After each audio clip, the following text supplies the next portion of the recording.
Yippee-ki-yay, motherfuckers! Yippee-ki-ki-ki-ki-ki-yay. Is that how the full phrase goes? Sure. Yippee-ki-ki-ki! Yippee-ki-ki-ki! Yeah. It's a whole song. It's a whole song. Yeah, the original script of Die Hard was a musical. Yeah. Mm-hmm. No, didn't somebody do that? Didn't they? Oh, yeah. Bob's Burgers. Yeah. We talked about it on here. Yes, we did. Because if it's about Die Hard, we've talked about it. I was watching Community. I'm rewatching Community right now. Classic because Die Hard episode. I just started paying for Hulu. I'm actually, it's the season before they do the Die Hard one. I think they do the Die Hard one in season 5. Well, they did Die Hard in the paintball episode even. Yeah. In season 1. Oh, they did elements of it. Yeah. Yeah. But yeah. But no, didn't they do a full one where it's like the whole episode is like a big Die Hard homage? I don't think so. Okay. In the Christmas episode in season 4, which is the worst season because it's the season Dan Harmon leaves. Debatable. Which one are you going to say is the worst? No, I'm saying it's debatable. That's the reason. I'm saying Community started going downhill about halfway through season 3. And which is funny because the best episode of Community, voted for by everybody, is like the 3rd or 4th episode of season 3. Not voted by me. The timeline one isn't your favorite episode? No. Interesting. It's a good one. It's a very good. It's also before the halfway point. True. I don't know where this mythical point is exactly, but I felt it started to go down in season 3, and then it never came back after Dan Harmon returned. Dan Harmon. See, I feel like there's a couple things they did. There's episodes in season 6, the Yahoo year, that I fucking loved. Mm-hmm. Meow Beans. I think it's one of the best episodes of the show they ever did.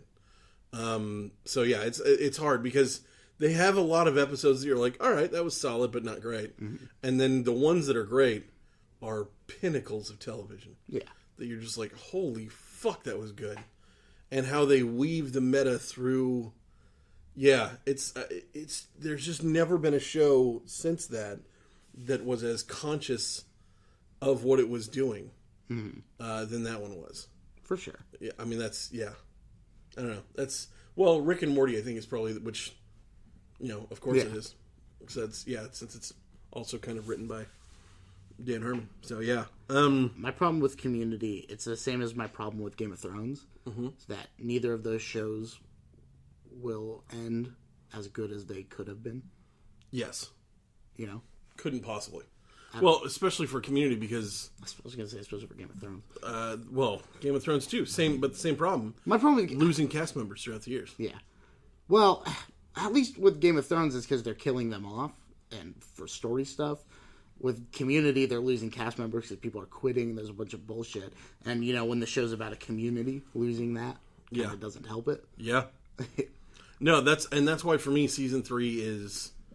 Everything through season 3 are the best of the best for me. Mm-hmm. Although, to me, the show, season 2 and 3, I thought were better than season 1. Mm-hmm. I'd definitely say season 2 is probably the best. Yeah. For me. I don't know, there's a couple things in season 3 that I just really, really like. Mm-hmm. Isn't the Blanket Pillow Fort Civil War episode in season 3? Yes. That's a great one. Oh, I fucking love that. That's a great one. Yeah, there's so many of those where they capture it so well. Mm-hmm. And I love that, it almost seemed like the side goal of the show. They were like, yeah, we're doing a sitcom, but what if every week we experimented with genre and just tried to make, it's like, okay, it's a sitcom, but what if the sitcom was also a Civil War documentary? Yeah. What if the sitcom was also a puppet show? What if the sitcom was also... just kept doing that. Mm-hmm. And I feel like now you see shows do that kind of shit all the time. Where they're like, oh, here's the musical episode. Yeah. Or here's the episode of How I Met Your Mother where everything rhymes. And we throw Lin-Manuel Miranda in there before anybody knows who he is. I just almost rolled my eyes through my body when you reminded me about the rhyming episode. Gee, what a horrendous piece of shit. It's pretty rough. Oh my god. It's pretty rough. It wasn't like the gal from... It wasn't Chloe Bennett in that too? Chloe Bennett. From Agents of S.H.I.E.L.D.? Yeah. Wait. Wasn't she? No. I thought she was on the bus with Marshall. Is she? I think she is. Lin-Manuel Miranda is on the bus with Marshall. Yeah. That's how he rhymes. Oh my god. He has to come up with a rhyme for Canada. And Lin-Manuel Miranda rhymes it with Janada because his uncle's a janitor. Mm-hmm. So yeah, if you put janitor and say it in street thug terms, as Lin-Manuel Miranda is of course of the street, then you can say janitor and make it rhyme with Canada. That episode makes me fine with the thought that if that season didn't happen, a lot of people would have lost their jobs. Like, I'm okay with that. I mean, the cast didn't want to do it. I mean, that was so clear that the whole show was like, we're done, guys. And the network was like, no. I got everyone want to do it, but you know who really didn't want to do it? Jason Segal. Yeah. He's fucking gone half the season. Yeah. Which, good for him. Yeah. It comes to a point where you don't know if he's joking and this is the end. Yeah. And he just and all of his scenes are completely separate from everybody else because he shot them spends the whole season in cars traveling to the wedding. Yeah. And also the whole season takes place over 48 hours and there's, 20, 30-minute episodes in that time. It's because there wasn't anything left to tell. Yeah. So they just kind of have to keep manufacturing shit and shoving it in there. So dumb. Yeah. Hey, let's spend so many seasons on Barney and Robin getting married. Oh, they get divorced in 5 minutes in the next episode. Are you fucking kidding me? Who the fuck wrote that, shot it, watched it, and was like, yeah, this should go on TV? That was a bummer. That's upsetting. As much as at the time when the finale happened, I felt good about parts of it because I called it. Leading into it, I was just angry the whole time. I was like, oh, you know what I bet happens? And I said exactly what happens. Mm-hmm. And my wife was like, no. And then when it starts, and this has happened a couple times over the course of our marriage, it also happened in the movie The Village, when 20 minutes into the movie, I was like, you know what would be funny? As if they were in Pittsburgh or something. Which I think they were. They were in Pennsylvania. I don't know if it was Pittsburgh. Yeah. But yeah, they were, and I was like, and they're just at the park. And it turns out that's exactly what that movie was. So, yeah. It's happened a couple times. How to Train Your Dragon 2. We're watching it, and stuff's happening. I'm like, oh god, they're going to kill the dad. And she goes, what? I was like, oh, they have to, because, and it's, yeah. And it's because, when you've taken television and movie classes, when you've had playwriting lessons, when you've had lessons in this shit, you see stuff coming around the corner that the casual audience person does not. So, yeah, it's fun. But no, it's there's parts of that finale that I love. I do like that he got back together with Robin, because I do think that's... honestly, I think that they fucked themselves at the very beginning of the show when they were like, and that's how I met your Aunt Robin. And I was like, no, you clearly wanted that to not happen. Yeah. It almost feels like a dare, where they were it feels like when Lost did show you purgatory, almost as a fuck you to the audience. Mm-hmm. It feels like they did that, but they did it in the first episode. They were like, yeah, no, that's totally, oh shit. No, we need at least 8-9 seasons out of this thing. Yeah. Fuck you then, they don't get married. Like, they don't? No. Okay, I really, really want them to. Well, you're just going to be unhappy then. And then 9 years later, they're like, I'm kidding, they get married. They get just why? It's just dumb. Yeah. It's just dumb, and it makes me angry. You know what doesn't make me angry? Executive Decision. Oh, the movie that we're going to talk about? Hell yeah. Yeah. So we finished with all the WWE films. We talked about we gave out awards for all the WWE films. And now we're talking about, I don't necessarily know that we have a specific plan. I've looked up a whole bunch of movies, and I have a list now of stuff that I want to talk about. They're not really... I had some ideas. Oh, yeah? Yeah. Okay. Mine aren't in a specific place. It's not just movies from the 80s, although I looked that up, and we might want to do that. And it's not just movies from a specific actor, although that also sounds really fun. Mm-hmm. So this was, I looked up movies based on hostage situations. Yeah. Because to me they had the best chance of Die Hard movie, being eligible as a Die Hard movie. And close. This is one that I thought about, and it's one that I loved back in the day. I like the things about this movie that you don't see coming. Yeah. In fact, in terms of one of them being a huge, huge one. So Steven Segal is in this movie. Mm-hmm. You tricked me with this. Okay, and I think a lot of people were tricked when they started watching this movie. Well, we've talked about this movie before. Yeah. So I knew, I'm not gonna sugarcoat it. I knew the twist. Oh, you knew that Segal died right away. That Segal died, but I'd forgotten it. And okay. Then you text me and you're like, "Hey, we're doing Executive Decision, Steven Segal," and I was like, I got upset. I was like, can we sit through a fucking Seagal movie? And then, like, the movie, I'm like, I'm going to hit play on it at 3 a.m. last night. And, Not when I went to bed. Yeah. So. And I look at it, I'm like, executive decision. And then I go, Kurt Russell? Holy shit, this is that movie. And then I got way more excited for it. Yeah. Not for John Leguizamo? Well, okay, so... Oliver Platt? I've got notes about Oliver Platt and John Leguizamo. Joe Morton? That's Cappy? He was good. Yeah. I got excited during the credits because, like, Halle Berry and John Leguizamo showed up, and I was like, well, what the fuck? This movie's going to be great or terrible. Yeah. No, it's... And here's the thing. That's actually how a lot of the critics saw it. It gets very lukewarm ratings from critics. It's got like it's barely over the 50% mark on Rotten Tomatoes. It gets like a 6 out of 10 from most critics. But fans fucking love this movie. Yeah. To be fair, it was back when fans were a little less discerning. And but no, this movie has like an A+ rating from fans. Oh yeah. And mostly because it's fairly good. Like Ebert gave it 3 out of 4 stars. Yeah. And said that even though it's a bit of a mess, it's a lot of fun. It's really tense. And it's tense in ways that aren't the normal tense. The movies that do thrillers like this that try to build suspense, they usually have like 2 or 3 buttons they like to push. This one seems to press those buttons, but in ways that haven't been pressed before. I kept waiting in this one for the guy for one of the terrorists to be like, I'll kill one person every whatever until I find this out. Never happened. I was excited. I was like, good. Because I thought that was coming. Like when she hides the passenger manifest. Yeah. Which was another thing I loved. She hides it, and it's the first thing he goes to. Yeah. This movie is awesome. Funny thing, that passenger manifest that she had in her hands, American Airlines. Yeah. It actually, like, if you not zoom Oceanic? in, no, not Oceanic, which is also the airline that the Lost people went down on. So yeah, hell yeah, it is. It's I mean, if anything, now we know you stay the fuck off Oceanic Airlines if it's actually ever a real thing. Cool shit happens to people that go on Oceanic Airlines. I'm staying on them. Fly on Oceanic, tell a story. See, we got one for the 2 big oceans. Lost happened in the Pacific. This happened over the Atlantic. There you go. So this is a movie, like we said, stars Steven Seagal and Kurt Russell. Other members of the cast: Halle Berry, John Leguizamo, Oliver Platt. Oh, here's one that jumped out at me in the credits: Marla Maples Trump. I saw that last name, Marla Maples Trump. I took a finger and I dug it deep into my collar, and I got very uncomfortable.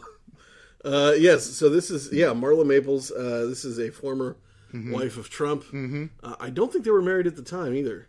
This is after they were divorced. She's credited in the movie as Marla Maples Trump. Yeah, but I think they just keep the name. A lot of his ex-wives just keep the name when they get divorced. Well, she doesn't anymore. Okay. And a good decision on her behalf. Yeah. I'm trying to think. 1996. He definitely wasn't fucking her at the time. He was obviously fucking the next one. He was probably trying to fuck his daughter at this time. And I know she was young. That's true, yeah. I said it anyway. Yeah. Because I've seen those pictures of oh my gosh, them in like the so hotel creepy. room. Ugh, it's awful. It's upsetting. He's a pedophile. Allegedly. Yeah. There's never, especially when she's that old.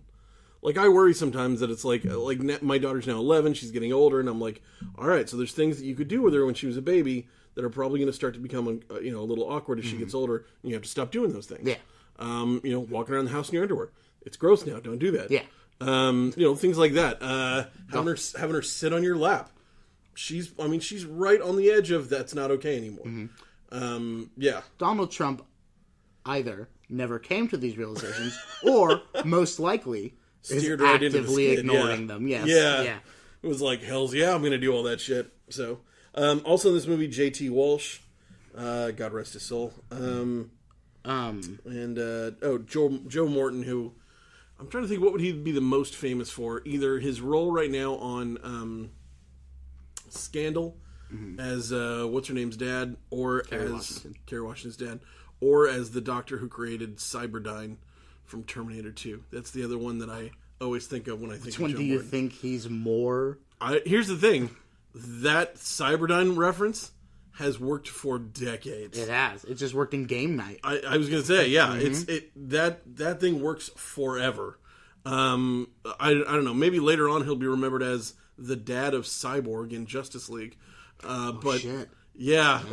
So, I kept every time I saw him, I was like, boy, I know him from somewhere. yeah. What Miles? What was his name in Terminator? Miles something. Oh, Miles Dyson. Miles Dyson. Thank you. Fuck. Terminator. Yeah. Can we watch Terminator 2 for the next Terminator one? 2 is amazing. Just for the fun of it. Just for the fun of it. Yeah. So in this movie, we start out and there is a raid, an unsuccessful raid on a Chechen mafia safe house to recover a stolen Soviet nerve agent. I had some problems. Okay, What you have? Okay, well, first off, I wrote Soviet nerve agent like the one used in the UK. This is a topical movie. This is actually a very topical movie somebody because just almost got killed by a Soviet nerve agent. somebody did just get killed with one of these. Putin is actively killing people with Soviet nerve agents right now. I saw a great And comment. if you ask him about it, he'll say, go do your research and we'll talk about it later. Not, no, I didn't do that. but more like, hey, make sure you got all your backstories covered and then we'll talk about it. It's definitely something we should talk about. See, no, I feel like he's more of the Shaggy defense. It wasn't me. But you killed him on the counter. It wasn't me. But it was made in Russia. It wasn't me. Dead bodies on the sofa. Wasn't me. UNX Georgia. Does Crimea rhyme with that? I think we can get that. Yeah, we get Crimea in there. Yeah. So this is something that's actually actively happening. So off the bat in this raid, which looks like it's in Cuba, I don't know where it is. Off the bat, Chechnya, sure. Is that what it says? Oh no, it's in Italy. Oh yeah, it was in Italy because I remember being like Italy, and then they go to Greece later, and I was like, this movie's everywhere, and I love it. Yes. As opposed to other movies that are everywhere, and I don't love it, like Rogue One or Cloud Atlas, Justice League. Oh God. Yeah. I started. Well, and I like Justice League, but that movie's everywhere. I liked it. I liked the end. By the end of it, I liked it. But the individual, that movie is greater than the sum of its parts. Because the sum of its parts are just 9 different kinds of shit. Absolutely. But then at the end of it, for some reason, I'm smiling. So the problem with that is, if you watch 20 minutes of that movie, you walk away going, "What the fuck?" Which is what happened the other day, and we were talking to our buddy Velma about it, and of course she got all butthurt. So which, by the way, that was a very common thing back when we did Geek Wars. Conversations like that, super common. I'm just like, blah, blah, blah, blah, and then you're just like, okay, I guess we're just all gonna be bummed about that. It got tense. It did. It did. It gets uncomfortable. So that's a rough movie. Anyway, so like off the bat, Segal is just being vicious with his knife. Like he stabs at you through the back of the neck. Like it's rough. He's just stabbing and slicing. He's hacking and slashing and whatever the rest of the story as does Segal. Yeah, yes, this is what he does. I've never seen a Segal movie before. Holy fuck! This is my first one. Oh my god! Which I'm trying to think of all the Segal movies now we have to watch. Holy shit! Which I had a lot of. You didn't watch Under Siege? No, I didn't. Because there's a Die Hard movie already on our list. I know. Yeah. Fuck, he's good in that. That and Under Siege 2. I mean, I'm saying good. I should put good he's for Segal. Yeah. It's like, for somebody who can't do anything but whisper, he manages to pull it off. Now, people who are good in that, Gary Busey, Tommy Lee Jones, they're actually good in that. Yeah. Tommy Lee Jones is the bad guy. Is fucking amazing. Honestly, Tommy Lee Jones just needs to be in more shit. He needs to be in more action movies. I wish Tommy Lee Jones wasn't such a grumpy Gus, though. Yeah. Especially like the action movies he's done later in his career. Like he did The Hunted with Benicio del Toro. He's done a bunch of those that he's so fucking great. His presence in the the first Captain America movie. Oh, he's awesome. Oh, just it elevates that movie to a whole other level. It really, really does. So, yeah. So, this is a failed... It's a failed raid. It's a failed raid on the compound for the nerve gas. But here's the thing. Like, nobody actually looked for it. Like, they go room to room, killing everyone. Yeah. And once they kill the last guy, they just look around the room real quick and say, well, it's not here. That room had corners and shit. There was debris. You could pick stuff up. You could look under it. Like, Segal didn't whisper to somebody, look under that pillow over there. Yeah, right? No, like, did they think these guys were going to have, like, a sign that said nerve agent pointing down to it? Yeah. Nobody looked for, I mean, until later on when we find it out. Why do you spend so much time on that sign pointing out where the nerve gas is? It's like, I wanted to be helpful. Jean-Claude Van Damme. It does seem weird that I do remember that where they just they kill everybody and then just go well, not here. And it's like, why did you kill it? You couldn't have looked around for 2 seconds before you killed everybody? Mm-hmm. Shit. Also, John Leguizamo gets his buddy killed and then comes back in and is like, whoa, guys, he died. That was crazy. So apparently Leguizamo, this is funny. Leguizamo did a lot of improv.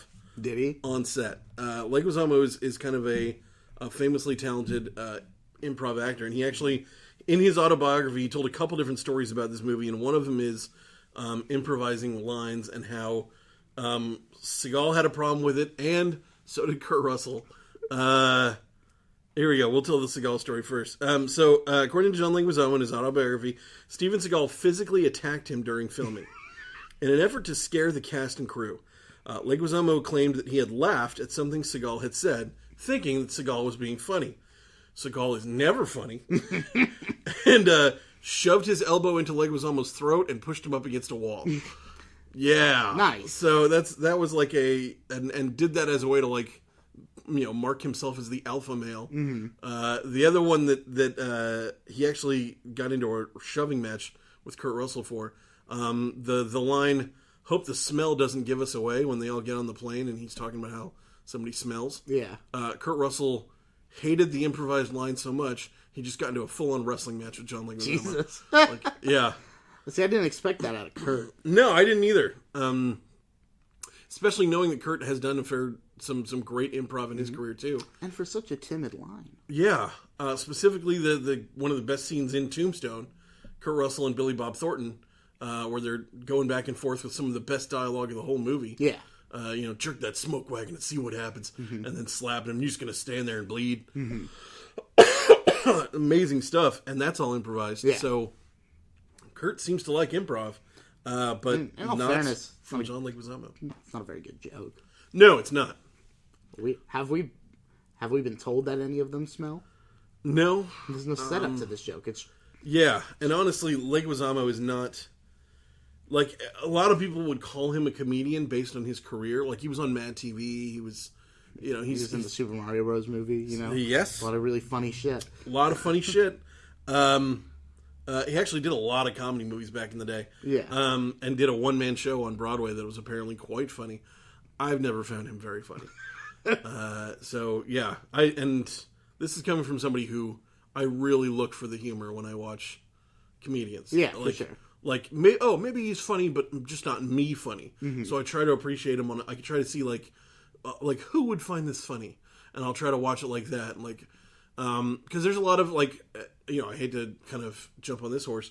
There's a stigma going around, and has been for 30, 40 years now, that women aren't always funny. Mm-hmm. And I can see where that comes from on some levels, but to me that's just a matter of, okay, well, but you're not seeing it from their point of view. Mm-hmm. And then if you actually did see it from their point of view, you could see where the humor was, and it would be funny. And I can appreciate that shit. Mm-hmm. So stuff that Gilda Radner did back in the day. It's not my cup of tea, but I get why it's funny, and I get how it works for people. His stuff, I don't get. I don't get how it's funny for me. I don't get how it's funny for other people. Yeah. Maybe for people who are just dumb and just, laugh when you say stuff like smell bad, and they go, stuff smells bad. Oh, this just in, Ben hates John Leguizamo. Yeah. So I've always had a problem with John Leguizamo, but it's always been in the background problem. Okay. I'll just see him and be like, something's up, and I don't like it. I think it's his beady eyes. He is not a handsome man. No, he just he's off-putting. But he's I got like an interesting look. He's kind of like the Latin Steve Buscemi. No offense to Mr. Leguizamo or Mr. Buscemi. No, Mr. Buscemi. Mr. Buscemi. Here's the thing. I think both of them are hell of actors. Hell of an actor. Mm-hmm. They have amazing ability to jump into roles, become different people. I think both of them are really great at that. I think Steve Buscemi's better. For sure. Yeah. So, I hopefully Leguizamo wouldn't argue that point. At the same time, he's never... Actually, funny thing, I don't think you've met Ashley. But my friend Ashley, who was in my improv group back in the day, She lived in New York for 3 months at one point, and while she was there, had a small role in a movie.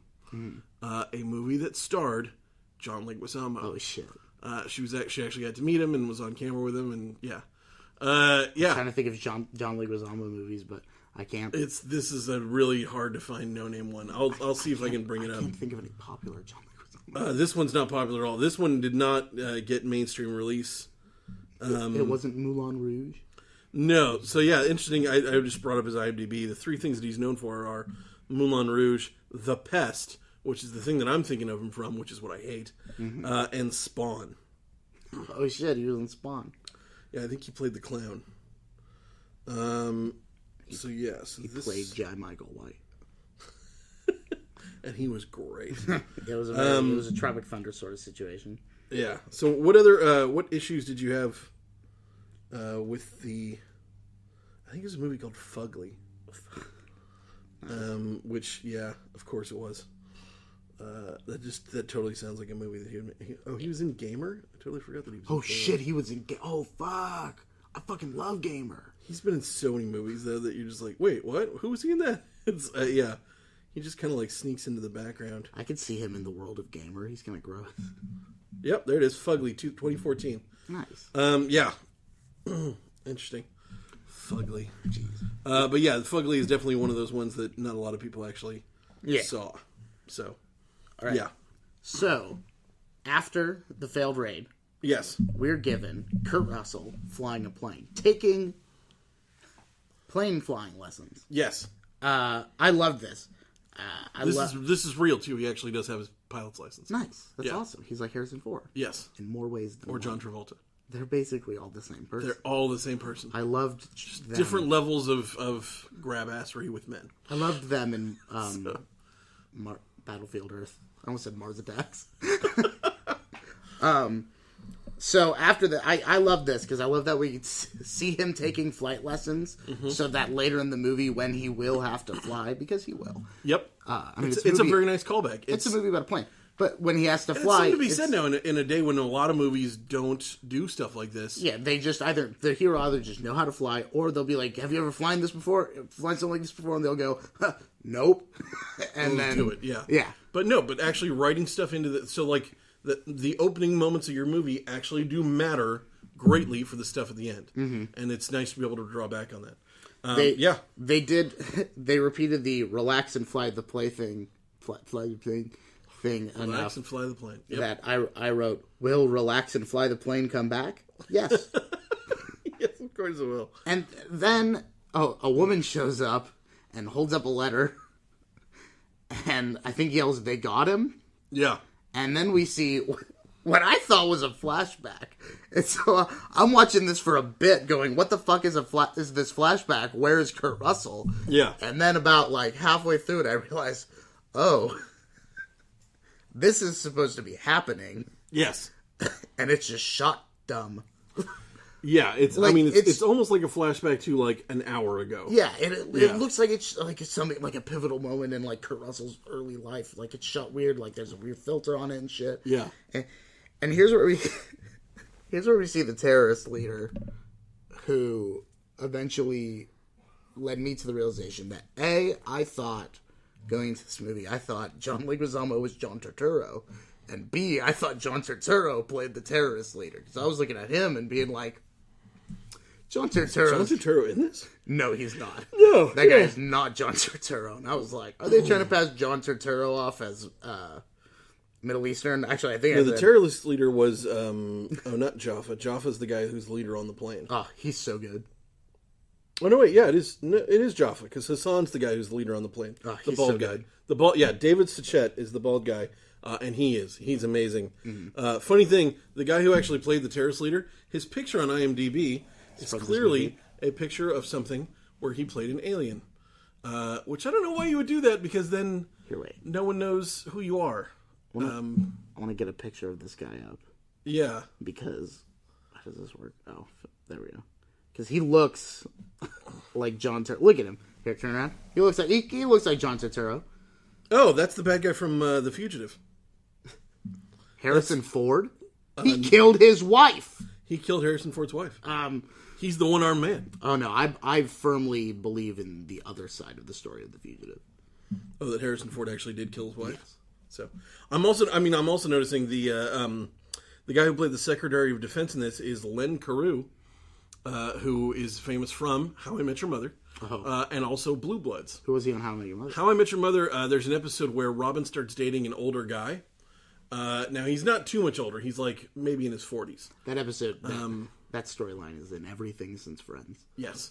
Thanks a lot, Magnum P.I. So Robin starts dating an older guy, but whenever the older guy talks, Ted sees him as being very old, like in his 70s old. Yeah, because I think it's actually one of the guys from UCB. It's like Matt something or other. It's one of the original Upright Citizens Brigade guys.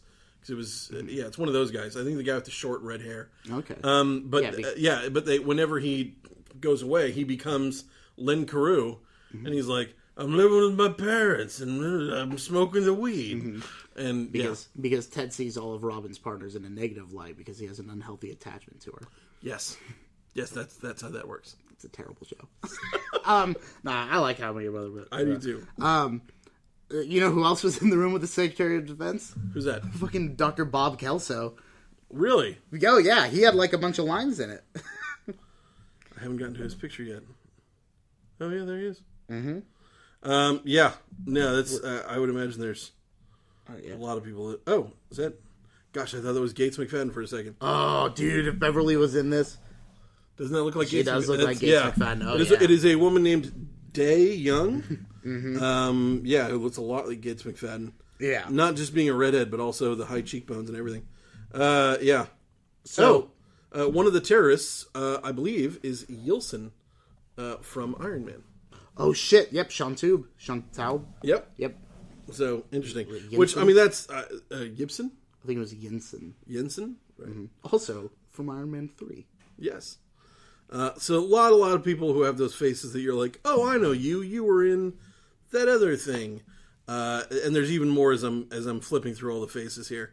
Just lots and lots of guys that have very recognizable faces. Basically, if nowadays you see an older Middle Eastern actor, he played a young Middle Eastern man in this movie. Funny thing, too. This guy is seeing all kinds of stuff. His name's Ilya Volok. He played one of the Chechen terrorists.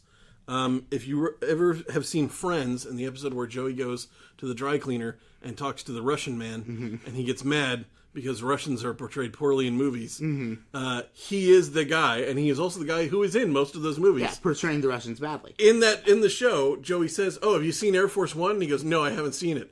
He's in Air Force One. He is one of the Russian terrorists. And he's like, yeah, Harrison Ford kills them all. And he's like, what? And he's like, oh, you should. It's a great movie. Jeez. So yeah, that guy's. I always wonder why that guy doesn't get more work, because clearly he is funny and good at the action type stuff. Anyway, so after this weird flashback sequence, first off, Kurt Russell wears glasses because he's an everyman. Yes. He's a scientist. Yeah, He's a brainiac. After this, we see a terrorist attack in London. So at this point, I paused the movie, noted that it was only it was 11 minutes in. Yeah. And there were already like 6 different plot lines going on. Yeah. Because, we skipped over it, but we have been introduced to the people on the plane, too. Yes. So we know we've met the people who are getting on the plane. We've met the team that will eventually raid the plane. We've seen the bombings happening in other places. Basically, what the movie's trying to create for you is this idea. It's trying to really paint a global picture of what's going on around the world, so that later on, when decisions are made, you'll understand why. Like when they decide at one point to shoot the plane down. Oh, yeah. And you're like, whoa, why wouldn't you give it a minute? Why wouldn't you? And they're like, no, these people are dropping fucking bombs. Yeah. Shoot that goddamn plane down. It makes sense later because we've seen how volatile everything is. Yeah. So yeah, I actually think they do a pretty good job of that. So I wrote in my notes when this movie came out in '96. Yes. So makes sense it came out in '96. Way too many suspicious looking Arab dudes on this plane in a post 9/11 world. Serious, yeah. Well, it's the whole team that takes over the plane is an Arab. Yeah, it's an Arab team. Which at the time in the late 90s, this was a real worry. To be fair, this was happening, just Yeah. not in the United States. Yeah. It was happening. I think there was a flight in Egypt where this happened. It was mostly happening in Europe and Asia and kind of North Africa. Right, basically, the Middle East expanded was where stuff like this was actually happening, where terrorists would take over planes and then ransom everybody who was on the plane. So this was something that Americans were actually worried about, hence why we write this movie, and why it did pretty well. The budget for this movie was $55 million, and it made worldwide $122 million. So, yeah. Or most of that budget went. Like, most of the movies just in the plane. Most of the movies in the plane, but, I mean, that's one, the actors. So you have a couple big names. You had some big names. I bet Steven Seagal's taking too much money for this. Steven Seagal probably got paid way too much money for this. I'll tell you right now that Halle Berry, this was the biggest payday of her career when she got this movie. At the time? At the time, because she turned it down. Oh, really? They came to her and said, "Hey, we really want you to do this movie." And she goes, "No, I'm like a tertiary character. My face isn't going to be on the poster, like ever, because you have two other people." Which here's the thing: Kurt Russell's face is on the new poster. At the time, Steven Seagal and Kurt Russell's face were both on the posters. In other countries, it was just Seagal. So a lot of people went and bought this movie or went to see this movie thinking, "Oh, cool, it's a Steven Seagal movie," sweet. And he dies in the first 10 minutes. Wait 1 second, Ben. Yeah. Because this movie's long. Yes, it is. It takes 45 minutes for them to get on the plane. Oh, that's true. And I know that because by the time it was 45 minutes in, it was 4 a.m, and I'd finished my beer and was tired and was like, I gotta go to bed and finish this tomorrow. Nice. Yeah. And so then I watched it sped up today, so I have a real good grasp on this movie. Good. Yeah. Okay. So they all have a meeting saying, "Oh, that the Jaffa guy has been, we've got him in prison, but these guys have hijacked the flight and they've demanded Jaffa's release. And if we don't release Jaffa, they'll blow up the flight or they'll fly it into a building or something like that." And Halle Berry and Marla Maples Trump are flight attendants, except Marla Maples Trump is killed very early on. Yes. And then so and Halle Berry is awesome. yes, She's hiding shit. Also, so good in this. Okay, well, there is such a great line when the guys take over the plane. Well, one of them goes in and he's holding the gun to the pilot, and he says, "Don't try anything funny. I'm a pilot too." And I was like, "Oh shit, that's fucking awesome." Yeah. Yeah. Basically saying, like, I can kill you and take over the plane. Don't think you're fucking safe because you're flying the plane. And see, in other movies, I feel like either one, they can't kill the pilot because nobody can fly the plane, or two, if they have a guy that can fly the plane, they just kill the pilot. Like, right off the bat. Yeah, no, this one they keep him This around. one, they, like, keep him around, which I think does a great job of raising the tension, raising the stakes, and by not making commitments and decisions that go one way or the other, by leaving it in limbo, it leaves stuff tense. Yeah. And does a great job of building tension throughout the whole movie. I like how the terrorist leader on the plane is he's working. Halle Berry starts negotiating with him like Holly Gennaro. Yeah. She's like, "Oh, we need like blankets and food for people, blah blah blah," and he's like, "Yeah, sure." He's like, "I'm gonna kill all these people anyway. They might as well eat." Yeah. Yeah. Because he knows. Which, so does Kurt Russell. So they have a big meeting with all the defense people, and the defense people say, "Oh, well, no problem. We'll just shoot the plane down if we have to, and we're never going to let it enter U.S. airspace. But in the meantime, we should negotiate." And Kurt Russell says, "You guys, this guy's not trying to get Jaffa released. He doesn't give a shit. He's going to blow up that plane. Yeah. So we got to get up there and stop him." It's a red herring. It's a red herring. Kind of like the release of the terrorists in Die Hard 1. Exactly. That, like, didn't exist. Exactly. He read about it in Time magazine. So, yeah. So then... Oh, go ahead. Sorry, I was going to say, this is where we meet Oliver Platt. Yes. Who is a DARPA engineer. So when he came up, I wrote, "Look at this fat Brendan Fraser fucking nerd." Here's the thing. I'm a huge Oliver Platt fan. I liked him. Everything I've seen him in, I've liked him. I just thought this guy was like fat Brendan Fraser. Yeah. No, he totally does.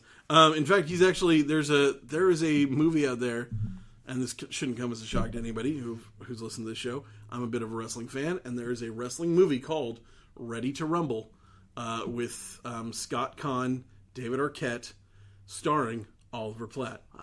Now, this movie was made with the full cooperation and help of the WCW wrestling organization, which is why at certain points, Diamond Dallas Page is the bad guy of the movie. Goldberg is in the movie. Joe Pantoliano is also part of the bad guy team. Joey Pants? Joey Pants. Fuck! Yeah. No, if you haven't seen this, this isn't a bad movie. It's actually kind of amazing. See, my problem is I kind of checked out at Scott Conn and David Arquette. So. What? Yeah. What? Who?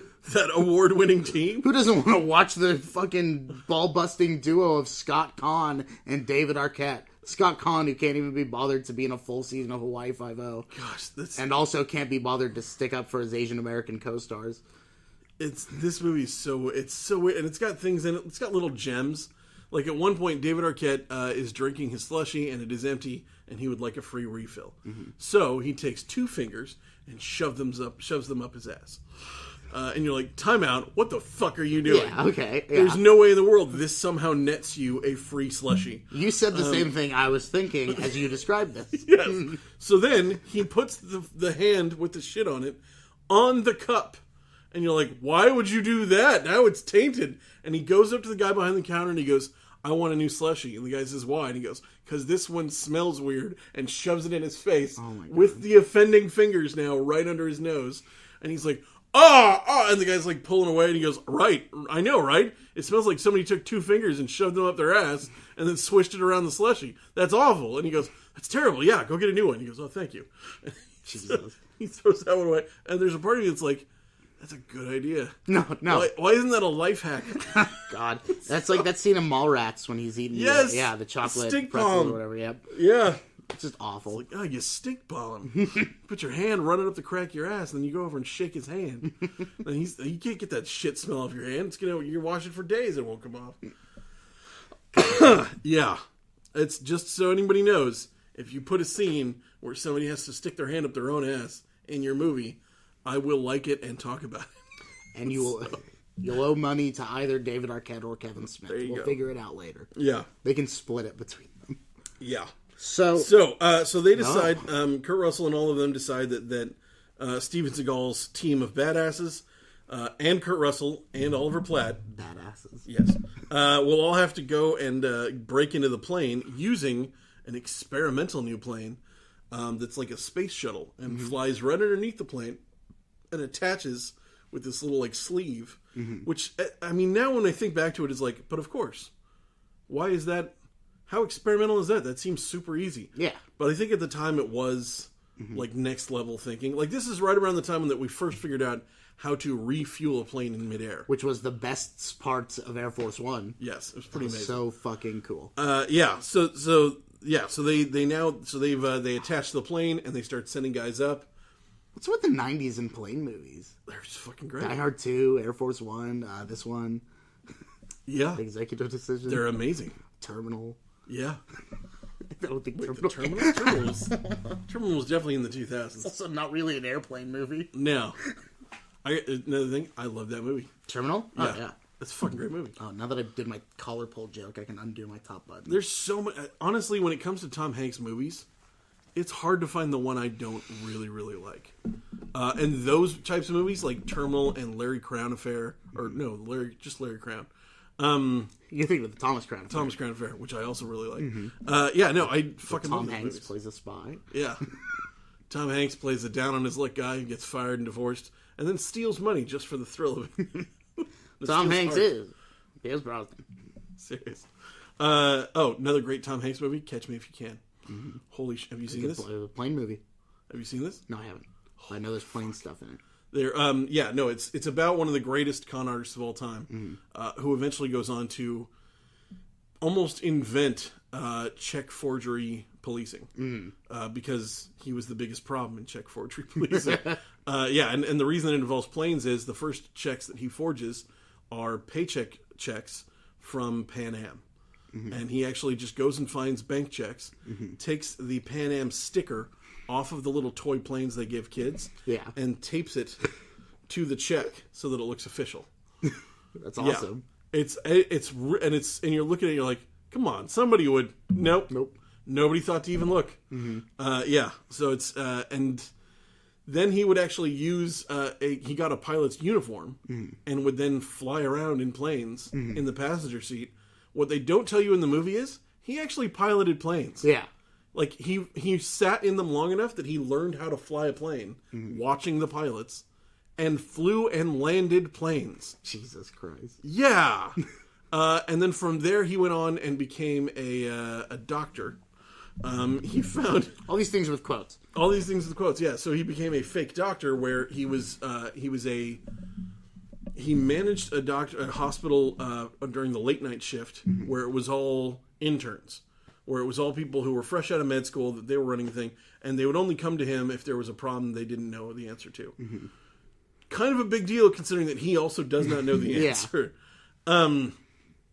So what he would do is they would come to him and they'd be like, sir, we don't know what to do. This kid was in a bicycle accident. His whole leg is sliced up. And Leonardo DiCaprio is sitting there going like, I'm going to throw up. Yeah. And he's like, well, what do you think you should do? And he does it in a way that makes them feel like, oh, he's testing me. Yeah. And they go, well, I think we should do that. And then he would look at the other one. Do you concur? Because that's a word that he had heard watching Perry Mason on TV or one of the doctor shows on TV. Yeah. Yeah. And the guy was like, well, it's like he said. And he goes, so you concur then? Like he's trying to hear the word concur because that's what they said on TV. Yeah. It's a fucking amazing movie. And then the third job that he does also fakely is he becomes a lawyer. Now, here's the thing. All of those jobs, he actually did them. Yeah. He actually performed surgery on people while he was a doctor, which you're like, what the fuck? But again, the guy's super smart, so he learned how to do it. Yeah. And then at the last one, it was as a lawyer, he actually did argue in front of courts. And which, as we've all known from multiple things, including Community, anybody can be a lawyer. You don't have to have a degree. Yeah. Aren't all those... If he won any of those cases, aren't they like null? Yep. Yeah. Yep. Absolutely. That fucking sucks. Yeah. Technically, even if he lost the cases, they need to be retried. Yeah. Yeah. So... it's nuts. And then the best part about that movie, Tom Hanks is the FBI agent who's trying to catch him. If he can. And yes, and Christopher Walken plays his dad. Tom Hanks' dad? No, Leonardo DiCaprio's dad, and has one of the best Christopher Walken speeches of all time. I will now attempt to perform it. He's given an award from the local Rotary Club, and they go to this big fancy dinner, and they're all there, and he gets up. He's like, "Thank you for this award. I'm honored. I want to tell you a little story. There were 2 mice in a bucket of cream. The first mouse, he drowned. Sad. Second mouse, he churned and churned his paws, trying to swim out, and he churned that milk into butter, and that mouse escaped. Gentlemen, tonight, I am that second mouse." It's so fucking amazing. Yeah. It's so great. It's fucking awesome. Yeah. It's one of the best Christopher Walken lines of all time. And Tom Hanks actually has a great one, too, where the other agents are on him because he's not very fun. And he's got this really thick Boston accent through the whole movie. He's like, "I'm not fun. Would you like to hear me tell a joke?" And they're like, "Yeah." And he goes, "All right.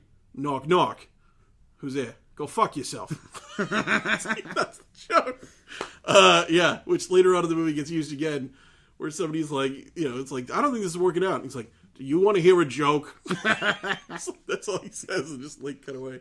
It's one of the best. It's an amazing, amazing movie, and a lot of people. I'm now realizing not everybody has seen it, which is, it's Steven Spielberg. Yeah. Steven Spielberg, Tom Hanks, Leonardo DiCaprio, Christopher Walken. I don't know why any other names need to be said, because goddamn, yeah. Anyway, go watch Catch Me If You Can. But we watched on my list. Executive Decision. Yeah, we did. Yeah. So they're on the plane. Oh no, they're right about to get on the plane when they realize the connection between the small plane and the big plane is not safe. So they need to go as fast as they can to get up into the big plane. Yeah. And right as they do, Segal is the last one left in the sleeve between the planes. And they're like, "Come on, you got to go." And he says something like, "No, you've got to." "No, you've got to." Yeah. And then detaches from the plane. Basically killing himself. Yeah. And the other guy in his plane. And the other guy that was flying that plane. Yeah. So I gotta say, when I was a kid and I saw this, I was like, "Holy shit, did Segal just die? Segal can't die." He had never died in a movie before. Yeah. Yeah. That's awesome. And has only died once since then. Mm-hmm. In 2010. Executive decision too. Machete. Damn. Yeah. That makes sense. Yeah. So, yeah. I mean, but that's the thing. 14 years later. Yeah. For his second death scene. Yeah, the guy doesn't like to die in movies. So, yeah. It's because he doesn't want to die in real life. If I don't do it in the movies, it's possible. They actually had another death plan for him. The other plan was for the pressurization in the lower plane to not equal out, and his head would actually explode. Jesus Christ. Yeah. Somebody watched Total Recall and was like, guys, let's put this in our fucking We gotta movie. use. Yeah. He's gonna say something about 2 weeks over and over again, and then his head's gonna explode. But so he went to them and he was like, you can't do that. My fans will never allow it. My fans will never allow my head to explode. They don't want to see that. Nobody wants to see that. So he actually shut down filming for several days negotiating this. Yes. Damn. And then finally they were like, okay, if you don't come back, we're going to sue you for breach of contract. And he was like, all right, let's talk. And so they had a talk, and they were like, well, what if you died this way? And he's like, I'll allow it. And then that's what they ended up doing. In all fairness, I mean, his head exploding would just be way too over the top. A little bit. Yeah. It is pretty nuts. I thought the way they did it this way was it was nice. It was slightly understated, and it was a fucking shock. Yeah, like you could hear the audience go, like the idea of killing a major named character like that was insane. Nobody did that. It never ever happened. It still doesn't happen. If you go watch a movie today and there's a face on the poster, you can count on that person not dying until at least the end of the movie. I was just saying, yeah, unless the face is the villain. Yeah, yeah. But yeah, no, it's I loved the idea of like, oh, what if there was people in a movie that you recognized and you were like, oh, I love Matt Damon, and then he just fucking died like 5 minutes into the movie. Yeah, yeah. I think that's amazing. I thought that was a really cool move of them. That's awesome. So anyway, so while they're on the plane, like talking about the plan, I wrote down, does everyone around Steven Seagal feel better about their acting? Like, god damn, we're such good actors. Like, oh my god. Look at this guy. He's like, yeah, what are you going on again? It's like, they keep having to ADR him because nobody can hear him whisper. Yeah. Yeah, no, he's pretty rough. So when they get in, though, one of the guys on the team, Cappy, who is Joe Morton. The captain. Who is the guy from Sensodyne, or not Sensodyne, Cyberdyne. The toothpaste that you need to, because you got sensitive teeth. Yeah, so you need the toothpaste. Our new T800 toothpaste. Dun, dun, dun, dun, dun. Yes. It's like... It's an electric toothbrush. Yeah, he just, he goes to brush his teeth and it's like, and it hurts and he's like, hasta la vista. And then it's like, and then he puts on the Sensodyne and he's like, chill out, bro. It's like, stuff like that, yeah. Yeah. Ends with him doing the thumb up into like a thing of toothpaste. Serious. Does the thumb up as he melts into a vat of toothpaste. Right. Like, yeah. So there's another good threat on the plane. There's a lot of good threats in this movie. Yeah.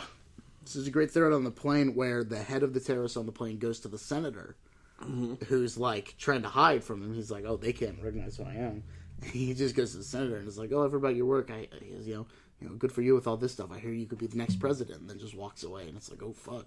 Yeah. Yeah, you're fucking as if dude. to tell him, I know exactly who the fuck you are. And not in a like, hey, I know who you are, but just gets right into talking about his work and right into talking about, yeah, I thought that was great. And there's a great moment later on where he tries to say something to him and he's just like, don't worry, your part will come later. And sends him back to his seat. Yeah, no, it's, again, the bad guy in this is fucking amazing. So fucking good. He's so good. So they get on the plane and the situation is this. There's a group of terrorists they need to stop, but there is also a bomb somewhere on the plane. They need to find the bomb and disarm it, but they also need to stop the guy that has the controls of the bomb because he could actually detonate the bomb even if their bomb squad goes in and stops the mechanism. He can like hit a button that just blows it up anyway. Yeah. So they need to stop all three things of those. Yes. If you're going to be a good bomb maker. Right?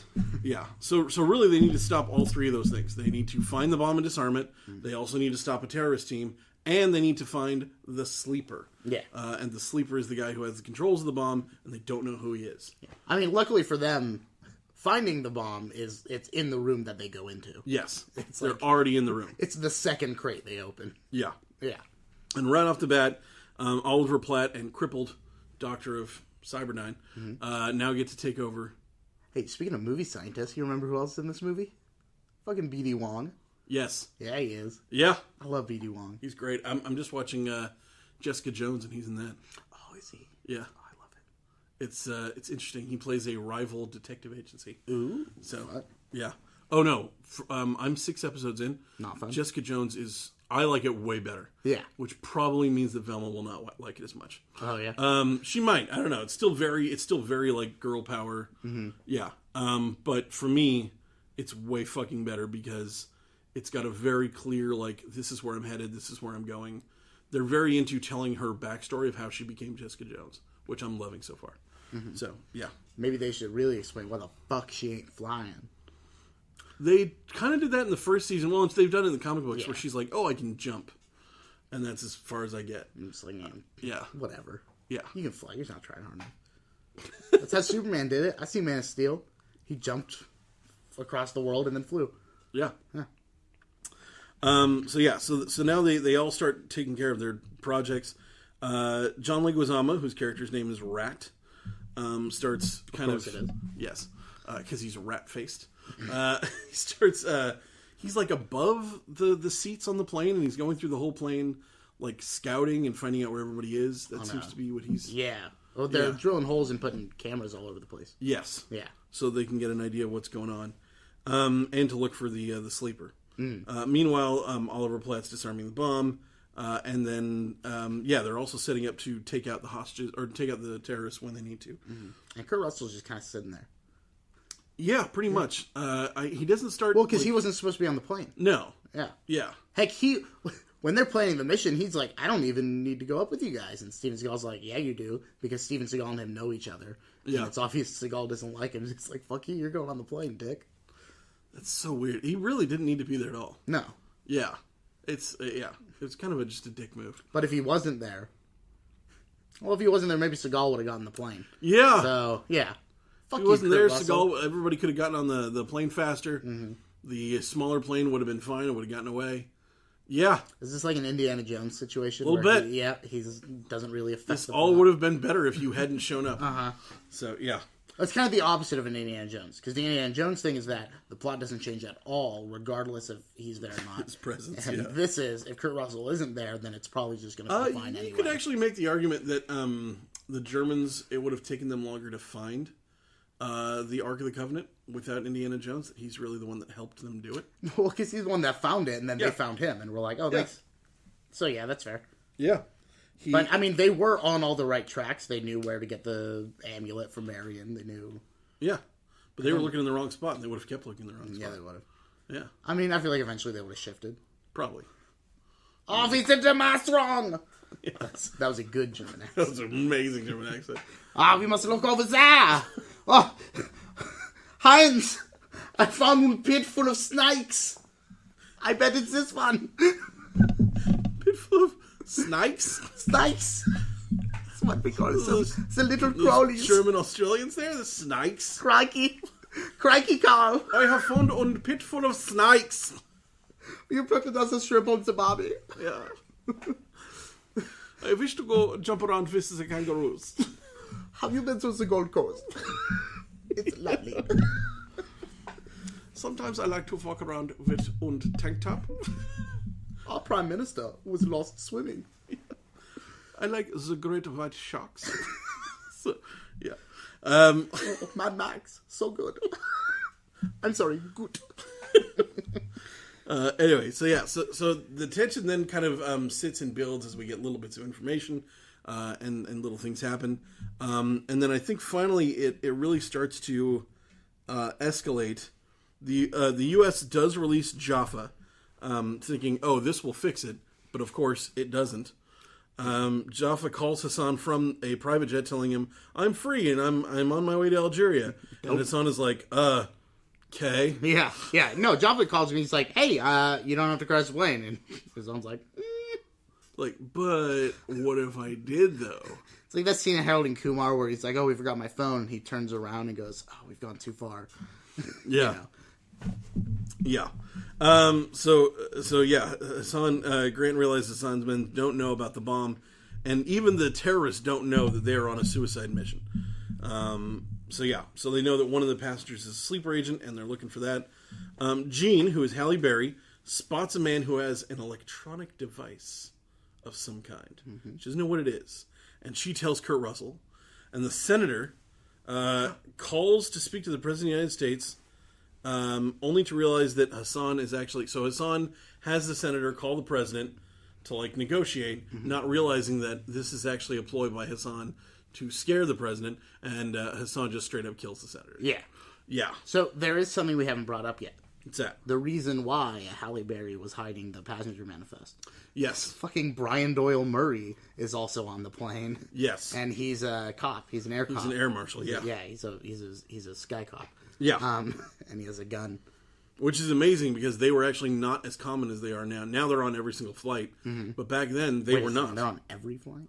Every single flight has at least one air marshal. Now I want to be nervous, like when you're driving and you see a cop, I'm going to be like, oh, there's a cop here. Yeah, no, there's always a cop. You could get shot all the time. So, yeah. Well, I mean, I'm white. Are you, though? Oh, no! Am I? I think there's an argument that could be made that you're not. I like to describe myself as vaguely ethnic. Yeah. Yeah. Because you definitely are tanned. Hola. In some way. Yeah. No, honestly, if you did, nobody would question you. Amen. Yeah. They would once they heard you talking about movies and shit, but yeah, no, yeah. Hey, did you guys see Lady Bird? So good, man. I cried when she was reading the letters. Laurie Metcalf for the Oscars was robbed, yo. Man. Every establishing shot, I was like, man, my cousin worked there, you know? It's a rich visual tapestry, you know?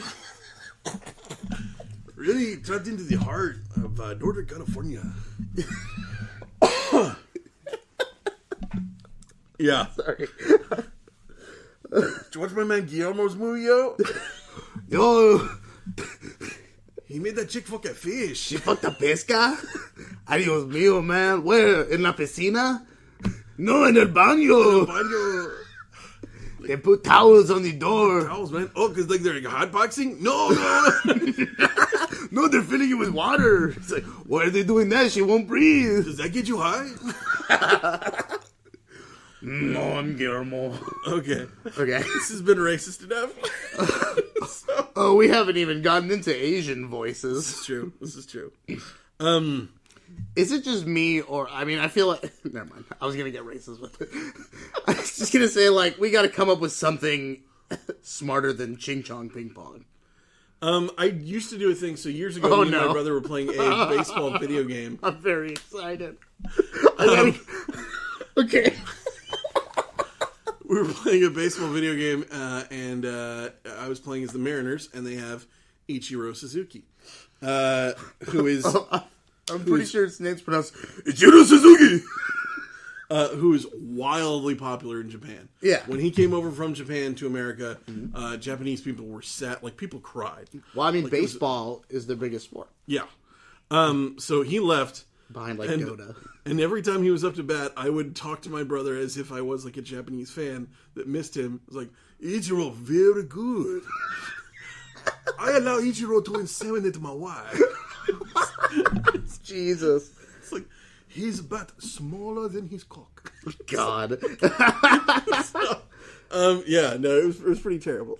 As far as Japanese voices go, I find there's generally two racist ends of the parabola. Okay. There's the classic, like, I have dishonored my family. Yeah. But there's also, like, the old Asian man. Now, I draw mine from the movie Silence by Martin Scorsese. Have you seen it? I have not. It's on my list. It's on, like, 4 different streaming sites. Yeah. So Silence, which, by the way, I mean, you'd love. Okay. It's all about Christians.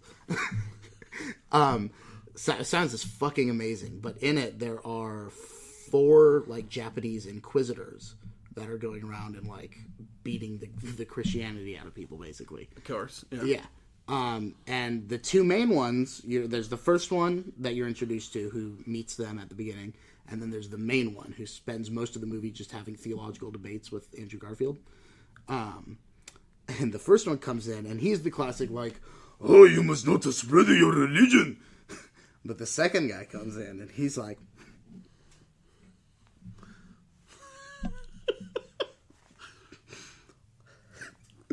the reason Christianity cannot take root in Japan is because the soil.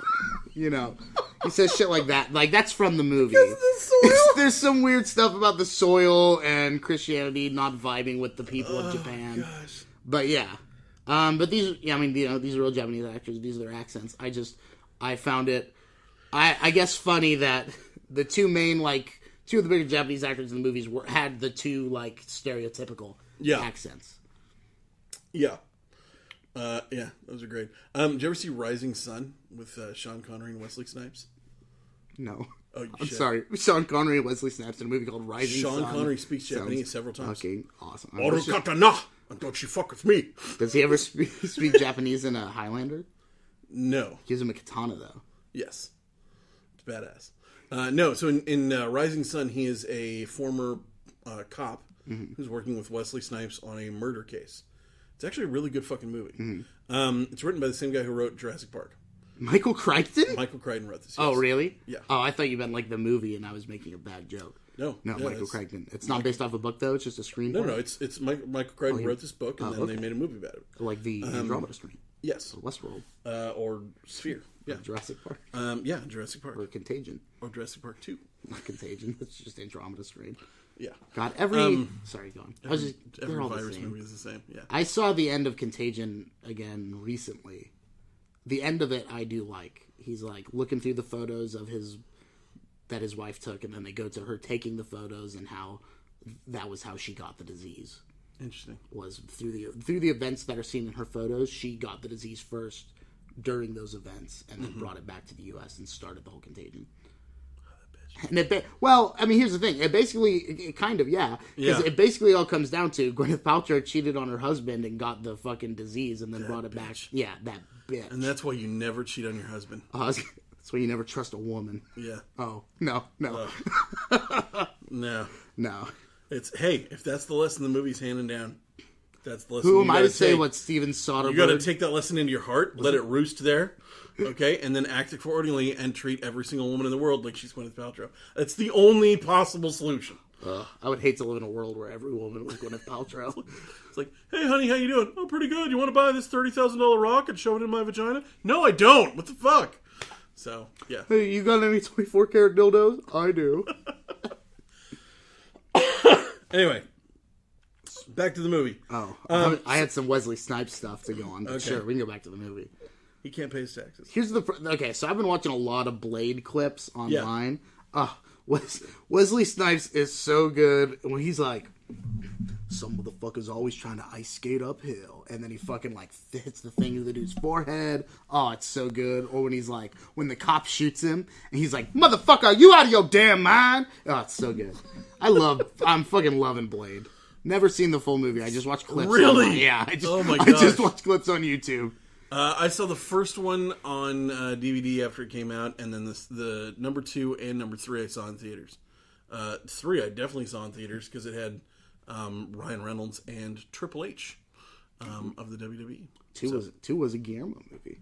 Yeah, 2 is fucking great. Oh, it's a Guillermo movie. 2's really good. Really great creature stuff. Really great additions to vampire lore. Does Blade say any crazy shit in it? Yes. So, plus Chris Christopherson just walking around muttering shit with a southern accent. God damn it, Blade. You can't be doing whatever the hell it is you're doing because we need to do something else. And yeah. I don't know who's the bad guy in the first one. Stephen Dorff? Is it Stephen Dorff? I believe so. And he or it's somebody and he's fighting him and he says something, he calls him motherfucker and he goes, motherfucker, I like that. And then he jumps at him and they fight. God, yeah, Blade's cool. It's Stephen Dorff. So. I don't know if I want to watch the movie. I don't know if it'll live up to this image I've painted. pretty. I mean, pretty they're pretty good. great. The first two are both really like cheesy good. The third one's just mostly cheesy. So, I mean, you know, Dominic Purcell's in the third one nice. as I believe as Dracula Okay. or whatever the original vampire is. Dracula. Cool, I think, is who he is in the Blade universe. Yes. You know who else is in number 3? Triple A. Yeah. And Ryan Oh, Reynolds. and Patton Oswalt. Patton Oswalt and Justin Timberlake's wife. Jessica Biel. Yes. Really? Jessica Yeah. Biel's in that? Wait, was she in one of the Hellboys? No. I just feel I see Jessica Biel, and I feel Hellboy. I feel it. Selma Blair. Was she in Hellboy? Yes. She's in both of them. Famous for the FX sitcom Anger Management. I've never seen it. It was the Charlie Sheen. Yeah, it's what he went to after It was he terrible. was asked to leave. Yeah. 2.5 Men. Well, and FX were like, yeah, we'll do like 2 seasons, 100 episodes. 50 episodes each. Yeah. It's like, Yeah. what the fuck, dude? Which, that show is just like nonsense. Right. And it's like, you've got a guaranteed 100 episodes, and still Selma Blair was like, I'm not fucking dealing with Charlie Sheen, and she left halfway through. Jeez. Which, good for her. Yeah. Get the fuck away from him. All right. Okay, so getting back to the thing, because we are running out of time here in a minute. Sorry about all that racist stuff. Yeah. No, racism's bad. So they start looking for the sleeper. They kill the senator. They use the taillights to ask the other planes that are following them, please don't shoot us down. That's cool. And then we get towards the end. We finally find the sleeper. Turns out it's the guy who built the bomb. They knock out the sleeper and they stop him. They stop the bomb. This was actually kind of a cool little moment. Oliver Platt has like this toothpick thing that he's had in his mouth. Straw. It's a straw. It's like a stir straw for a coffee cup. And the bomb has a circuit that has just 2 metal tips. And when it's activated, those 2 tips touch. It completes the circuit and the bomb explodes. Yeah. He puts the straw in between those 2 tips. And therefore, when the bomb goes off, they collide and don't touch. The straw gets stuck in there and the bomb doesn't explode. And for a minute, they're actually okay. For a minute. For a minute. I do. Oh, man. Him and Cappy get so fucking happy when that works. Yes. Like, especially Cappy, because Cappy spends the whole movie laying on the ground with, like, a broken neck. Yeah. And I did like the fake out where they thought Cappy was dead, but Yeah. he just passed out. Yeah. Yeah. That was, yeah. It was good. Cappy's awesome. No, that stuff in this movie is some of my favorite stuff. I love So, yeah. So all the other terrorists get killed when the team rushes in with John Leguizamo. The bomb is disarmed. So now they've got everything, but you're still stuck on a plane that now has a bunch of bullet holes in it, by the way. Oh, yeah. I mean, first off, when they all get killed, that's a cool fight scene. Yeah. I mean, it's like a dance of guns. Like, Kurt Russell shoots this guy and turns, and Brad Murray gets up, shoots this guy, then he gets shot, and then he turns and shoots this guy, and it's really fucking cool how they do it. I don't know, I really like to. And then some guy starts unloading at Kurt Russell and just blasts a big hole in the side of the plane. Yeah. Which causes a problem. Yes. So then, now that all the terrorists are dead, Kurt Russell assumes control of the plane, and with Halle Berry's help, actually does end up landing the plane, and everything's okay. All the Cappy gets wheeled off the plane and is, I'm assuming, going to go be in a wheelchair and go to physical therapy. That truck they put him in looked like it was from World War II. It was just pretty bad. And then the other thing, Kurt Russell asks Halle Berry if she wants to go to a hockey game, and she says, nope, I like baseball. The reason she says that, at the time, Halle Berry was married to David Justice, the famous baseball player. I thought it was because she fucking hated the movie Miracle. Oh, no. With Kurt Russell. That's that when, because he asked somebody at the beginning of the movie. I think that came out later, though. Miracle was. Oh. I'm sorry. For some reason, I thought Miracle came out the same year it happened. No. Nope. Yeah. It happened. The movie didn't get made until the 2000s, though. No. Miracle. No. No way. I'm pretty sure. You're thinking of the Mighty Ducks. No. Oh, no. Mighty Ducks definitely came out in the 90s. But... Mighty Ducks was like 92. Holy shit. Miracle came out in 2004? Yeah. Whoa. Yeah. Wow. I was all over the place. Holy shit. Miracle has Patricia Clarkson, who was in... one of the WWE movies. One of the WWE movies, yeah. Oh, she's Horny Mom from Legendary. Legendary. That's right. Everything about this is awesome. And Eddie Cahill, who I just saw in Friends a little while ago. Wasn't Cahill the name of Oliver Platt's character in Executive Decision? I believe it was. I think it was. Oliver Platt, Dennis Cahill. There you go. This is the greatest, like, perverted version. Not perverted, but not Kevin Bacon version of Seven. It all merges together. Yeah. So, yeah, actually, a lot of the people that were in this movie have been in other movies together, too. J.T. Walsh and Kurt Russell have been in 4 movies together. Oh, shit. This was the only one of those movies, though, where they were not actually on screen together. So, Hey. one of the other ones I'm remembering is Breakdown, when Kurt Russell's wife gets kidnapped by J.T. Walsh. Shake down, everybody go. It's a bad movie. No, it's not that song.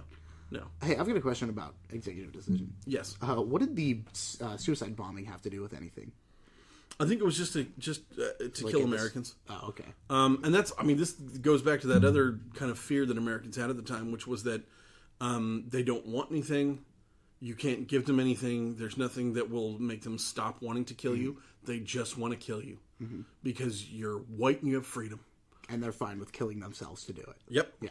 And because you have, they hate freedom so much, which it's so like in my mind, I'm like, really? Do you get how that like sounds? That they just wake up every day and be like, what are the Americans doing? It's like, they wake up and do whatever they want. No!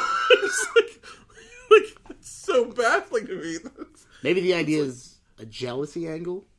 Maybe they're like... Maybe, but it's even like, then... if you're willing to break the law, you're willing to get your own freedom. Yeah. I think you're okay at that point. So, I don't know. I've always thought that was a little nonsense. Anyway, so the movie ends with Kurt Russell and Halle Berry kind of going off into the sunset together. And Frank Sinatra playing. And Frank Sinatra playing. Like, it's a lot like the ending of another movie we may know around these parts. Yes. So, so this movie has a lot of the features of a Die Hard movie that we'd be looking for. It's isolated. There are a team of bad guys. Almost all of the good guys get hurt in some way. I don't think Kurt Russell does. Doesn't he? Doesn't he get, like, at least winged or something? No, because he just gets in the car and goes straight off to, like, a meeting after the movie, yeah. Shit. All right. But Steven Seagal dies. That more than makes up for it. John Leguizamo, I believe, gets shot. Cappy, spends the whole movie with his neck broken, yeah. Yeah. A couple other people get hurt, so yeah. Did Brian Doyle Murray get shot? Yes. Yeah, I thought he did. So, no, so at the end of the day, though, the thing that really makes this movie not be a Die Hard movie is that it's a team of good guys against a team of bad guys.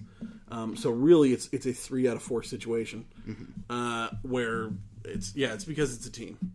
Yeah. It's, if Steven Seagal had just gone in there on his own and done things, or if Kurt Russell had gone in there and done it all on his own, that would be one thing. But of course, that didn't happen. So, so this movie's really close to being a Die Hard movie, but not quite there. Most of the movies that are really close to being a Die Hard movie almost always fail out on the team part. Yeah. A lot of them do. Just because it's the rest of it seems to be easy. It's a single person against a team of bad guys. That's a common formula that we see a lot, and it's great. Just ends up being a problem with the team. So I did have a what would Ben and Noah do? We're running out of time, so we'll try to do it quick. All right, so Noah, yes. you are Steven Seagal. Man. You are getting your team on the plane. Is it because I'm fat? No, it's because this is the pivotal part of the movie. Yeah, of course. So you're getting the team on the plane, and the decision comes: do you try to get on the plane, or do you sacrifice yourself for the team? Oh, I'm getting on that plane. There you go. I'm not dying. Yeah. If I do have to die, I'm taking everyone out with me. Because that's how Steven Seagal do. Serious. I think I'm too much of a coward. I'd be like, no, get me on the plane, no. And they were like, we gotta let you go, man. You're gonna kill us all. It's okay then. Just do your best. Let's get me on the plane. This has been an unfortunate realization where Ben and I both have found that Steven Seagal is the bigger man than us. Yeah, fictionally, yes. Okay, the fictional Steven Seagal. Although to be fair, I mean, here's the thing. There's a thing that I know about Steven Seagal. So Steven Seagal back in the day was friends with a couple people who are local. We have a guy locally who does karate that learned karate in Okinawa, like from the actual origins of karate. Yeah. And when he was there, when he was over there trained, the other people that were famous for it in the area, and one of those people was Steven Seagal. And they actually had like underground fight tournaments where people participated. Like in game night? Like in game night. And Steven Seagal did participate. And the rumor floating around there is that Steven Seagal has actually killed several people at those with his bare hands. Wouldn't be surprised. Yeah. It is a thing where, I mean, Steven Seagal is kind of a big joke, but he could kick most people's ass. Most people's asses, yeah. I mean, he is a very accomplished martial artist. Yeah, Aikido is his specific style is not a style you see a lot of. Mm-hmm. I think the only other real instance I've seen is actually in a video game called Virtua Fighter, where one of the main characters, the guy who looks like the traditional Street Fighter guy. Ryu? No, because that's Street Fighter. I think in this game he looks like the traditional Street Fighter. I want to say Akira. His name is Bevan Bagal. But he used Aikido, and it was one of those things where he never looked like he was doing much, but it would always just devastate you. I'm trying to check here real quick. Yes, it is Akira. There he is. Which, I mean, you can tell he looks a lot like Ryu. That's straight up Ryu. So yeah, but he a lot of his moves were based on like your guy would be like in there and throwing punches, and he would calmly block one of your punches, and then almost in slow motion would give you he would move in slow motion until the last possible second, and then he would go super fast. You'd get a quick punch to the gut, huge punch to the head, and you're on your ass. Yeah, and you're like, what the fuck just happened? Yeah. And there was a lot of that going on, and that's exactly what Steven Seagal is also a master of. Aikido is it's hardcore shit. It's definitely not. It's not the kind of stuff that's very flashy. Mm-hmm. It's not like Taekwondo where it's lots of kicks or even karate where it's a lot of punches. It's a lot of distributing body weight to knock people down. It's moves that hurt a lot. Yeah. He's not going to hit you a lot. He's only going to hit you 2 or 3 times. But those 2 or 3 times are not meant to stun you. They're not meant to, just cause some damage. They're meant to almost kill you. Mm-hmm. Which is probably why he was killing people in fight tournaments when he was a kid. Allegedly. So, allegedly. I'm pretty sure he did. We've said a lot of alleged things on this. These following things are alleged. Steven Seagal killed people in a fight tournament. Allegedly. The president is a pedophile. Allegedly. I think both of those things are very probable. I mean, that's not just his daughter, but the other lady who came forward that told stories about being 13 years old and Trump just raped the fuck out of her. Mm-hmm. Which he would It's astonishing to me how much that just got swept under the rug and we all just kept moving on. It was like, really? Well, that's the trick. Really? If you keep doing... It's like, remember in Incredibles when the villain says, if everyone's super, no one is? Yeah. If he just keeps doing such terrible things, we'll just get desensitized to it. And we have. Yes. And we have. Look at the Stormy Daniels thing, which would have destroyed any president before him.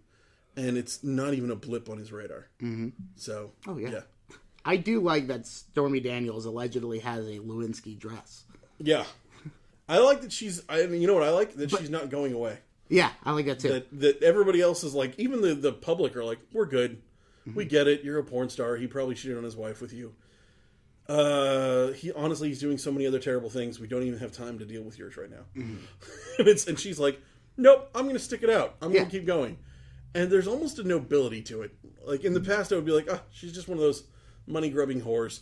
But in her way, it's like noble. I actually think it's good. Can you imagine, 40 your grandkids, 40 years in the future, having history class, and they're like, Papa, do you know about the brave woman Stormy Daniels who took down the president? You mean the woman on the $20 bill? Yes, I know. Right? They're like, who are they? They're like Harriet Tubman. The feminist icon, Stormy Daniels? Fuck Harriet Tubman, that bitch. Put Stormy Daniels on this. Serious. It's very possible that at some point... the thing that I think is going to be rough is... and I hate to do another Hitler comparison, but at some point, we're all going to have to, as Americans, say, what were you doing? Yeah. Why did you let this happen? Yeah. And I'm going to be like, I mean, I didn't vote for the guy. And they were like, yeah, but why didn't you storm the Capitol? Why didn't? And I was like, I don't want to. I mean, what if that's the secret to like how Germany happened? Yeah. That it's like, I'm Hitler, I'm going to kill everybody, but if you all show up tomorrow, maybe I won't. And they were like, dude, tomorrow's not great. I have some stuff. Yeah. Is there any way we could do it like later this week? And he was like, nope, it's just tomorrow. You're like, sorry, I guess it happens then. I guess we'll go ahead with this Holocaust thing. Do I know a lot of Jews? I worry that, I mean, now that I'm in something somewhat similar where it's like, okay, I mean, I guess I'll stop building a wall to keep out all the Mexicans, but I won't if you come stop me, and none of us stop him. I mean, we have hit a lot of the road marks on the road to there. Making it legal to fire gay people just for being gay. I mean, just all these little things that he's been doing over the last couple of years. Constant attack of the free press. Yes. It's... And then, I mean, the one that I'm really amazed at, when he said he would come after the guns, and I don't need due process, I'll just take your gun away. I love that. That made me hard. God. That made me hard. A Republican president threatening to just take guns without due process. Which is so funny, because you know who's never done that? A liberal president. Hey, you know who never did that? Barack or Hillary. And yet, ask any NRA guy who's going to take your guns away, and they'll be like, "Oh, Barack Obama." It's that like, bitch even Hillary. now, when he has no power, Barack Obama's going to take my gun away. Oh, he's a sneaky bastard. You never know what he's going to do. Right. It's like, really? What about the Trump? I mean, he said he would take my guns. Oh, he didn't mean it. He's good. He's good people. Anytime Trump people like bring up Hillary, I just want to be like, hey, she lost. Get over it. There's nothing there anymore. I got over it. Yeah. I voted for her, and I'm over it. You're the one that's still fucking on about it. Why are you fighting that vanquished foe? That horse is dead. It's almost like you can't accept the reality around you. Oh, isn't that weird? Oh, fucking retard. Oh. Anyway. I say a lot of words on here. I try not to call people retards, though. Okay, that's good. Don't do that. Yeah. So, anyway, all right. So that was executive decision. Close, but not a cigar. No cigar, not a Die Hard movie. Close, but not a cigar. It is not. I love it. It is not a cigar. You're holding like a cigarello. You're like, this is close, but it's not a cigar. Yes. I think that's actually where that term comes from. Is something like that. It's like, it's close, but no cigar. And You know why cigarellos are so cool? It's because it's what all the cowboys smoked in the movies. Are they so cool? They're pretty cool. I always thought cigars were cool. I like smoking. Cigars are cool too. Cigars are cool in like a fascist dictatorship sort of way. Cigarellos are cool in I'm a cowboy. See, here's the thing though. The only thing I've ever smoked, well, that's not true. I smoked weed like twice. But the only eat weed. I did that once. I've done that. No, I've done that twice too. So I've smoked weed twice. Never worked. I've ate weed twice. Didn't work, and then worked way too much. But I've smoked cigars on a number of occasions, like after my wedding and on a cruise a couple of years ago. Cigars are fucking cool. It's a celebratory thing. Yeah. Well, because you don't have to inhale. Exactly. So it's fucking great. You get to make like Bill Clinton. Yeah. You taste it, and it tastes fucking awesome. And like a bizarre, like... Are we still talking about cigars? Yes. Okay. It's like, we'll talk about cock later. But, we'll talk about that sweet, warm jizz later. It doesn't taste good. Anyway, that's the show for this week. Hey, diehardonablank. Thanks so much for listening. If you have ideas, send us an email. It's diehardonablank@gmail.com. I can't think of anything else we can say besides that. We can go back to racism. Sure, yeah, whatever. Okay. Anyway, thanks for listening, everybody. Good night, motherfuckers. Adios.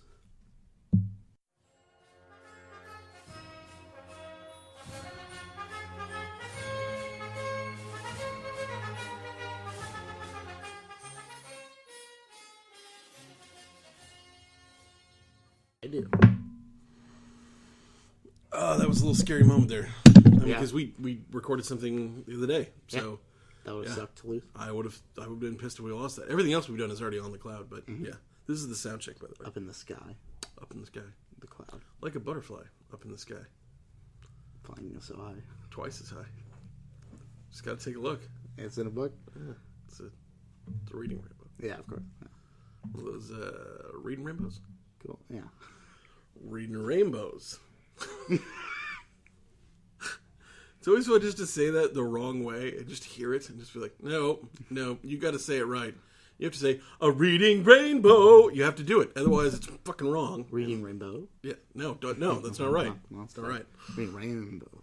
Reading rainbow. No, that's wrong. Reading Rambo. We're reading the book Rambo. I would do that.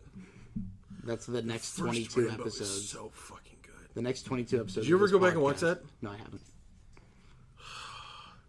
It's so fucking good. I'll do it eventually. It's on my list. The first one is, yeah. All the other ones are not worth it, but the first one was actually like... You're talking about Rambo 3 when he helps the brave Mujahideen fighters of Afghanistan? The only cool thing about Rambo 3 is the first scene. The helicopter? No, the stick fighting. Oh, okay. Yeah. Not the helicopter? He takes out with a fucking bow and arrow? That's at the end, isn't it? I think. I mean, that's just cool. That is cool. No. At the very beginning, when they go find him, he is in Thailand, and he's in a thing where he fights with like billy clubs, with like metal wrapped around them. Jesus. And they tape up his fists and and he is just ripped to the gills and long hair, gently curled and permed the whole way down. I'm like this. You're a little too into this. Yeah.